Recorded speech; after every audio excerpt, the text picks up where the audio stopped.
मुसलमानों ने अखिलेश यादव के साथ कुछ ऐसा कर दिया है कि अखिलेश यादव अब दौड़ते दौड़ते राम मंदिर जाने वाले हैं। जिन मुसलमानों पर अखिलेश यादव को बड़ा फक्र था, बहुत ही गुरूर करते थे कि ये वोट बैंक कहीं खिसकने वाला नहीं है, कुछ ऐसा गेम हो गया है अखिलेश यादव के साथ कि अब वो सो नहीं पाएंगे। क्या गेम है सर से आज जानेंगे। सर क्या स्थिति चल रही है? अखिलेश यादव के साथ मुसलमानों ने छोड़ दिया है और ये अखिलेश यादव शायद समझ नहीं पा रहे थे। लोकसभा चुनाव में जब वो जीते तो उसके बाद ऐसा उन्हें लगने लगा था कि मुसलमान उनके पारंपरिक वोटर्स बन गए हैं, लेकिन कुंदरकी में उनकी हार के बाद अब देखिए समाजवादी पार्टी इस हार को पचा नहीं पा रही है। इस हार के बाद समाजवादी पार्टी अब कोर्ट जाने का फैसला कर रही है। मतलब इस पर विचार किया जा रहा है कि इस फैसले को चुनौती दे। अखिलेश यादव ये चुनौती क्यों दे रहे हैं, किस आधार पर दे रहे हैं वो समझिए।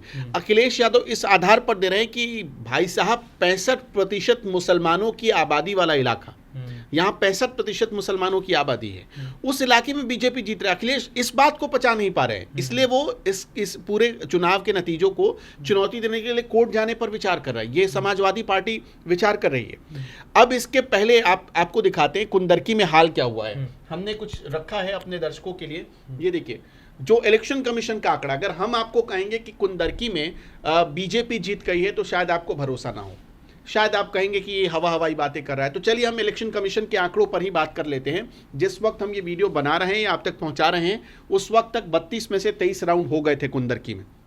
सामने देख लीजिए वैभव, थोड़ा सा दर्शकों को दिखा दीजिए कि 32 में से 23 राउंड यहां पर कुंदरकी में हो गए। अब इसके अलावा देखिए जो रामवीर सिंह जो बीजेपी के कैंडिडेट थे, उनकी लीड कितने की है, लीड बता रहा हूं। उनको टोटल वोट मिले हैं 1,34,441 टोटल वोट मिले हैं और उनको लीड मिली है 1,18,347। मतलब सरप्राइजिंग तो है कि 1,34 में से 1,18 की लीड। इसका मतलब कि जो आपका प्रतिद्वंदी था उसको तो कुछ वोट ही नहीं मिला है। अब जो समाजवादी पार्टी के उम्मीदवार थे वो मुसलमान थे, मोहम्मद रिजवान, 16,094 वोट मिले। अब सोचिए 23 राउंड में मुस्लिम बहुल वाली सीट पर 23 राउंड खत्म होने के बाद 16,000 वोट आप हासिल कर रहे हैं, तो ये तो कुछ भी नहीं है 16,000 वोट।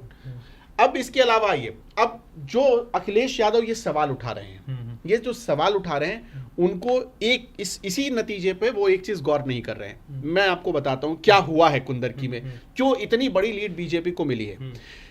जो योगी आदित्यनाथ ने नारा दिया था बटेंगे तो कटेंगे, हिंदू नहीं बटे।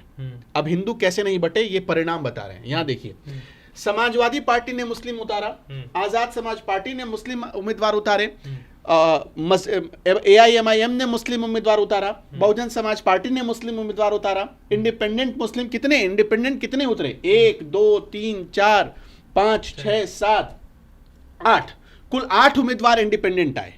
8 उम्मीदवार इंडिपेंडेंट। उससे पहले पार्टियों के कितने मुस्लिम उम्मीदवार, 1 2 3 4 पार्टियों के 4 मुस्लिम उम्मीदवार, कुल 12 मुसलमान वहां पर एक अकेला हिंदू से लड़ रहे थे। हिंदू एकजुट हो गए, मुसलमानों का वोट आप देखिए बटा हुआ है। समाजवादी पार्टी को 16,000, आजाद समाज पार्टी को 10,000, इधर AIMIM ने 15,000 ले लिया। रफातुल्ला जो BSP से हैं 828 वोट, मतलब बटे हुए हैं। आप देखेंगे तो बटे हुए हैं, पूरा वोट बट गया है। हालांकि आप पूरा अगर सबको मिला भी देंगे तब भी 26,000 और 32,000 के आसपास जाएगा। मतलब कुल मिलाकर 35-36,000 वोट हो रहे हैं, फिर भी बहुत बड़ा फासला है। और जो हमारे पास जानकारी है 1.25 लाख से ज्यादा वोटों से रामवीर सिंह कुंदरकी से चुनाव जीत गए हैं। और ये वही इलाका मैंने थोड़ी देर पहले आपको बताया था ना, बटेंगे तो कटेंगे इसी जगह पर दिया गया था। और उसका ये आप देखिए आफ्टर इफेक्ट क्या हुआ कि पूरा जो विपक्ष है वो हिल गया है। तो ये क्योंकि जिस तरीके की वहाँ की जनसंख्या की बात करी जाती है तो 60% लोग जो हैं वो मुसलमान हैं। उसके बाद ऐसे हालात, ऐसी स्थितियाँ आ गई हैं और हालात क्या है कि 1,15,000 वोटों के करीब से उनकी जीत जो है वो तय मानी जा रही है। हमने बताया कि अभी 32 राउंड में से 23 राउंड पूरे हो चुके हैं खबर बताने तक। तो ये स्थिति रही है। कुछ ऐसे हालात हो गए हैं अखिलेश यादव के कि उत्तर प्रदेश के अंदर जिन मुसलमानों पर बड़ा भरोसा करते थे, बहुत फख्र करते थे, उनकी हालत क्या हो गई है वो आपके सामने है।